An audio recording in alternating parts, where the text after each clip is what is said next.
చేతకానమ్మకి చేష్టాలు ఎక్కువని వచ్చిరాని వంటకి మళ్ళీ కొలతలు కూడా ఒకరు ఎక్కువ ఒకరు తక్కువ తినకూడదు కదా. మళ్ళా ఇక ఏం వంట చేస్తున్నావు, ఏం చేత కాలేదు, ఏ సోది లేకుండా ముందు పాయింట్కి రా అంటారా.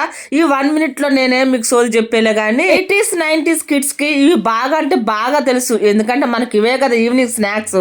ఇప్పుడంటే మంచూరియా నూడిల్స్ అని అవన్నీ ఇవన్నీ వచ్చేసినాయి కానీ మన అప్పుడు బఠానీలు ఉప్పు శనగలు ఇవే కదా మంచిగా తినేటోళ్ళం. ఇంకా శనగలు ఉండే 2 సార్లు మొలకలు కట్టుకొని తిన్నాము, 2 సార్లు ఉడకబెట్టుకొని తిన్నాము. ఇక బోరు కొట్టింది అనమాట ఆ రెండిట్ల మీద.